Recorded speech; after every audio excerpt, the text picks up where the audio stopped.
momen kalau kita bicara lagi kaitannya dengan ekonomi kreatif gitu ya, momen Lebaran, kemudian juga liburan, kita lihat juga masyarakat sudah mulai bergejolak gitu. Apakah memang ini sudah sesuai dengan target yang ditetapkan oleh Kementerian Pariwisata dan Ekonomi Kreatif? Ya masih banyak PR sih. Masih banyak PR. Tapi kita diuntungkan kemarin dengan mudik, di mana 87 juta masyarakat Indonesia bergerak. Dan ternyata hasil akhirnya yang kita hitung 100 juta lebih. Berarti target pemerintah untuk pergerakan wisatawan Nusantara itu banyak terbantukan karena mudik kemarin. Dan karena 2 tahun nggak mudik, ini benar-benar menggerakkan. Mereka bukan hanya menggerakkan ekonomi di perkotaan karena bawa oleh-oleh untuk masyarakat di pedesaan, tapi juga di pedesaan saya bilang mereka beli produk-produk ekonomi kreatif untuk oleh-oleh untuk saudara-saudara mereka di tempat mereka kerja di perkotaan. Jadi ini timbal balik sudah terjadi, ini yang harus kita rawat terus. Saya melihat bahwa momentum kebangkitan kepulihan kita ini akan sangat bergantung terhadap penanganan pandemi kita. Dan saya bersyukur semua pemerintah daerah, pemerintah pusat kompak dalam satu orkestrasi. Dan Presiden Jokowi sudah memerintahkan kita bahwa untuk kepentingan rakyat ini kita harus dahulukan dulu masalah pangan, energi. Ini yang dihadapi oleh masyarakat sekarang, kan harga-harga bahan pokok udah mulai naik, inflasi udah mulai kembali menghantui kita. Jadi bagaimana kita tidak lengah untuk memberikan solusi, menjawab kebutuhan masyarakat yang sekarang banyak mengeluh ya, ibu-ibu, mama, harga cabai naik, bawang naik, telur naik, kebutuhan pokok naik. Nah saya bilang, kita nggak bisa enggak. Sebentar lagi BBM akan bergerak naik juga. Karena ketegangan yang ada di geopolitik global. Jadi kita bilang, yuk kita sama-sama tingkatkan penghasilan kita.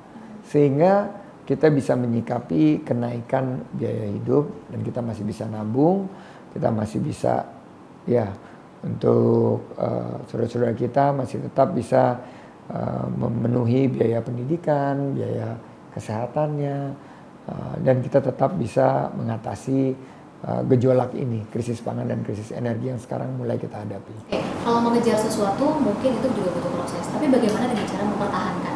Mempertahankan yang mungkin sekarang sudah berjalan gitu ya, mempertahankan daya beli masyarakat yang juga sekarang sudah mulai banyak gitu kan, tidak mudah pastinya. Ada strategi khusus yang dilakukan oleh Mas Menteri dan kawan-kawan di kementerian? Untuk menjaga daya beli, kita harus memberikan opsi. Karena sekarang beragam nih. Mulai dari pariwisata yang betul-betul kelasnya desa wisata sampai ke yang premium.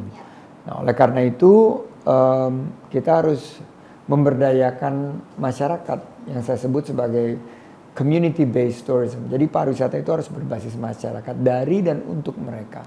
Dan yang saya selalu sampaikan bahwa sekarang pariwisata itu harus terdemokratisasi. Meaning bahwa pariwisata itu bukan hanya dominasi dan milik kelompok menengah ke atas, tapi juga seluruh masyarakat Indonesia punya haknya untuk berwisata dan berbelanja produk ekonomi kreatif. Caranya adalah memastikan berwisata itu masih terjangkau oleh para pelaku pariwisata secara aman dan nyaman. Saya selalu bilang bus pariwisata harus punya standar, bus travel harus punya sertifikasi, harus terdaftar sehingga para masyarakat itu bisa berwisata secara aman dan nyaman. Boleh kita bicara sedikit soal politik? Boleh, ini kan one on one.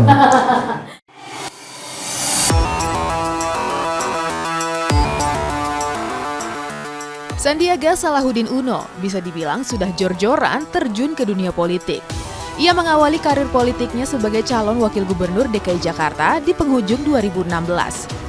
Tak lama setelah menjabat sebagai wakil gubernur, pria yang akrab disapa Sandi Uno itu meneruskan keberhasilan politiknya tersebut sebagai calon wakil presiden dari Prabowo Subianto pada Pilpres 2019.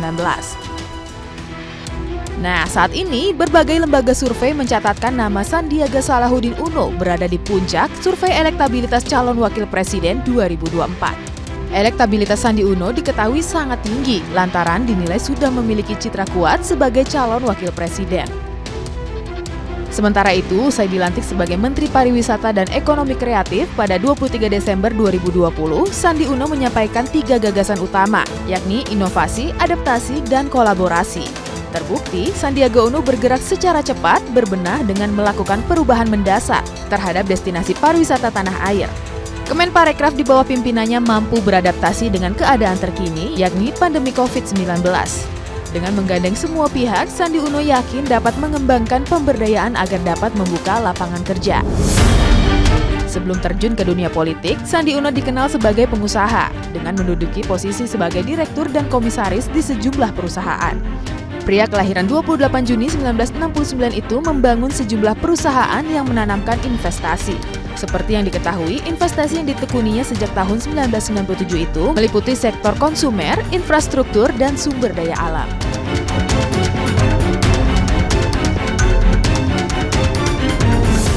Inilah momennya sebenarnya. Tapi kita bisa lepas ngomong politik karena kita sudah masuk tahapan 2024 kan secara resmi. Iya. Sudah ada persiapan dilakukan untuk 2024? Presiden sudah menginstruksikan seluruh menteri untuk fokus dalam tugasnya masing-masing. Terlebih kita memasuki tahapan pemilu di mana kita harus menyampaikan kepada masyarakat program-program kita yang tepat sasaran, tepat manfaat, dan tepat waktu untuk menjawab kebutuhan masyarakat. Dan kita harus sampaikan kepada masyarakat, Indonesia nih, sekarang kita menghadapi potensi krisis pangan, krisis energi. Tapi dibanding negara-negara lain, kita tuh masih alhamdulillah jauh lebih baik. Di mana negara-negara lain ada 60 negara yang kesulitan menghadapi krisis pangan, krisis energi, dan inflasi. Amerika udah hampir 9%, kita masih alhamdulillah di 4%. Nah, kita harus menyampaikan kepada masyarakat.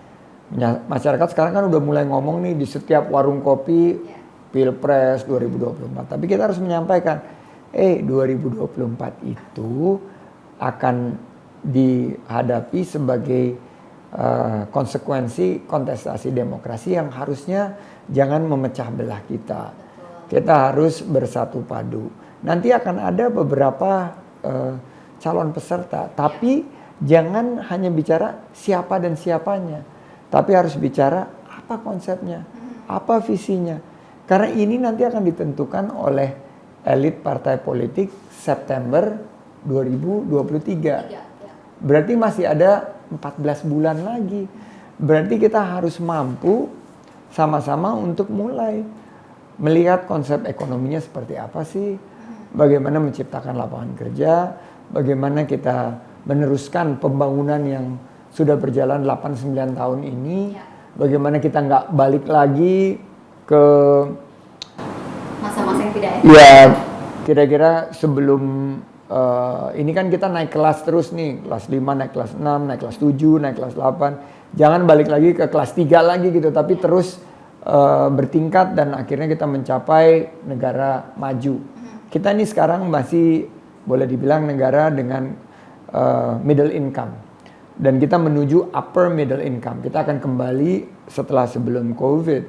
Gimana caranya kita mencapai negara maju, developed country. Negara maju ini ya harusnya kita harus memiliki konsep agar bonus demografi kita ini bisa menghadirkan kesejahteraan buat masyarakat, penambahan ekonomi dengan target di 2045 ekonomi kita menembus 5 besar dunia. Nah, ini menarik. Karena kalau kita bicara politik, sekarang akhirnya kita bisa berdiskursus yang mudah-mudahan bisa memberikan pencerahan kepada masyarakat luas. Nama Mas Menteri ini selalu muncul loh dalam survei politik dan hasilnya pun juga sangat baik sebenarnya. Sudah ada tiket 2024 yang dipersiapkan? Nah, ini juga harus dijelaskan kepada masyarakat. Tiket itu adalah miliknya partai politik.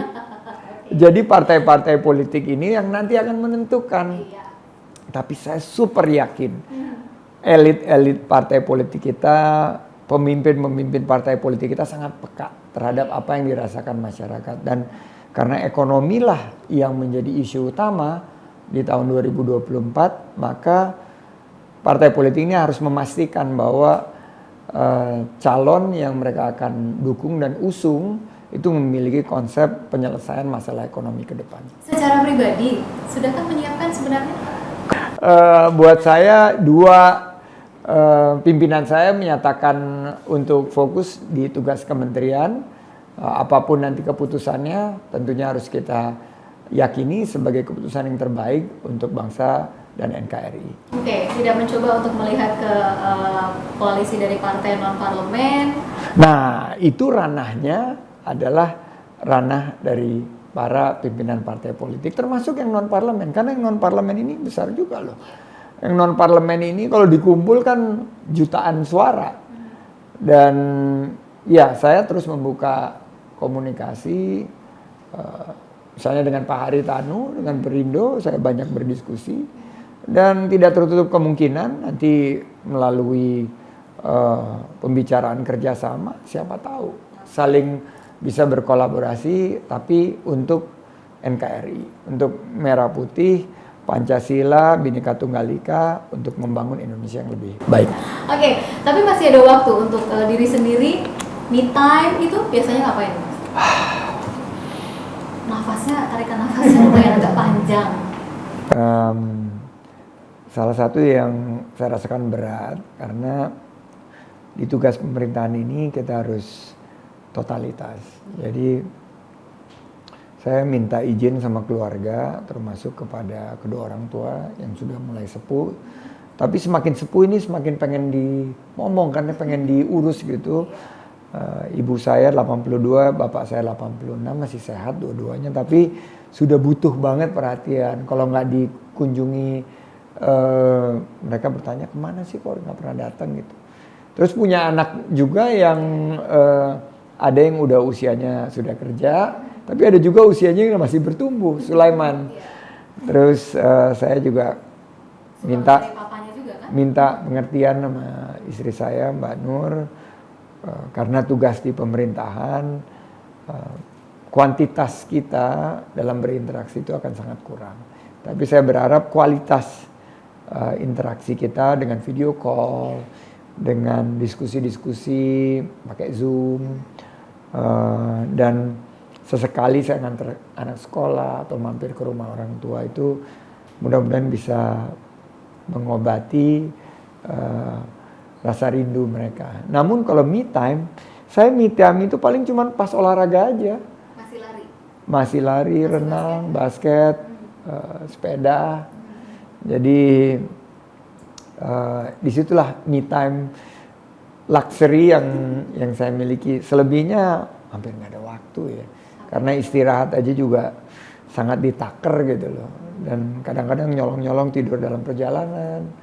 Jadi bagi saya, selama masih banyak saudara-saudara kita yang memerlukan bantuan, saya ingin memberikan apa yang saya bisa kontribusikan kepada bangsa dan negara. Dan melalui aktivitas saya ini, baik pernah juga setelah Wagub kan sempat vakum 1 tahun, itu saya bangun kegiatan-kegiatan sosial untuk membantu saudara-saudara kita yang perlu uluran tangan kita, karena harga-harga bahan pokok meningkat, ekonomi semakin berat, sementara pandemi belum juga usai gitu. Jadi inilah yang menjadi passion saya setiap hari untuk terus termotivasi. Artinya label Papa Online juga nggak lepas ya sebenarnya ya? Masih Papa Online. Ya?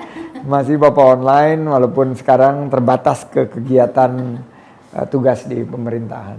Oke, saya sih berterima kasih sekali gitu ya dengan luangan waktu ini. Mungkin terakhir yang ingin disampaikan Mas Menteri untuk masyarakat kita, pelaku ekonomi kreatif, kemudian juga penggiat wisata, termasuk juga mungkin bagi musisi, seniman, dan lain-lain. Ya, tetap semangat. Saat-saat yang sangat sulit ini kita hadapi bersama, bergandengan tangan. Pemerintah akan hadir untuk memberikan bantuan, dan kalau kita tadi saya bilang bekerja keras, bekerja cerdas, bekerja tuntas, dan bekerja ikhlas, jadi 4 As dengan 3G, gercep, geber, dan gaspol, insya Allah kita akan bisa melalui tantangan ini untuk membawa Indonesia maju, sejahtera, adil, dan makmur. Oke, membawa perubahan bagi Indonesia dengan 3G. Saya coba ingat-ingat, gercep, geber, dan gaspol. Dan juga jangan lupa untuk bisa bekerja secara cerdas, ikhlas, tuntas. Wah, udah mulai nggak beraturan nih sebenarnya. Keras, cerdas, tuntas, Keras, ikhlas. cerdas, tuntas, dan juga pastinya adalah ikhlas. Terima kasih sekali Mas Menteri untuk Mbak Rizka, meluangkan waktunya hari ini. Sukses selalu, sehat selalu, dan semoga ini memang benar-benar membawa perubahan sebenarnya. Tidak hanya di industri kreatif, tapi juga kaitannya dengan ekonomi yang ada di Indonesia. Terima kasih sekali kekompakan antara Mas Menteri sama Mbak Nur, itu yang juga menjadi yang kita lihat juga ya, untuk bisa menjadi salah satu contoh. Terima kasih sudah menyaksikan One on One pemirsa, dan tentu saja saya Rizka Indah pamit bersama Mas Menteri Sandiaga Uno. Kita ketemu lagi di One on One berikutnya. Sampai jumpa.